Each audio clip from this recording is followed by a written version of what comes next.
हाँ जी सर, हमें बताना है कि find the theta where the rod force becomes zero and changes its direction. हमें बताना है कि find the theta where the rod force becomes zero and changes its direction. Easy, आगे बढ़े। तो एनएलएम से लिख देंगे n प्लस mg cos थीटा बराबर mv स्क्वायर बाई r, और n बराबर जीरो जब करेंगे तो v बराबर under of the rg into cos थीटा। हम लोग बेसिकली एनएलएम से लिख देंगे n प्लस mg cos थीटा बराबर mv स्क्वायर बाई r, और जब n बराबर जीरो करेंगे तो v बराबर आ जाएगा under of the rg into cos theta. और फिर हम लोग लगा देंगे तो वर्क एनर्जी थ्योरम। तो minus m g r into one plus cos theta बराबर half into m into r g cos theta minus half into m into 2.5 g r. Minus m g r into one plus cos theta बराबर half into m into r g cos theta minus half into m into 2.5 g r. ये आपका work energy theorem है। Minus m g r into one plus cos theta बराबर half into m into r g cos theta minus half into m into 2.5 g are.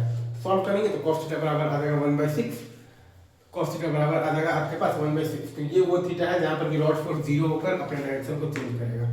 Right sir.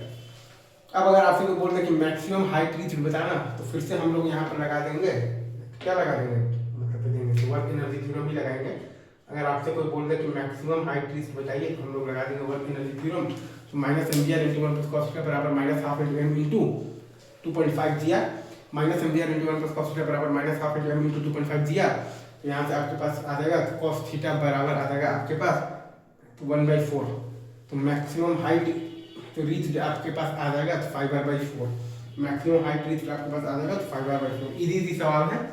Cos theta बराबर 1/6 से basically तो वो वाला point है जहाँ पर कि रॉड फोर्स जीरो होकर अपना डायरेक्शन चेंज करेगा, और आपका जो कॉस थीटा बराबर 1/4 वो आपका मैक्सिमम हाइट तो रीच वाला पॉइंट है। तो मैक्सिमम हाइट रीच आपके पास आया कितना, तो 5r/4। मैक्सिमम हाइट तो रीच आपके पास आया कितना है, तो 5r/4 आया है। इजी सर, आगे बढ़ेगा।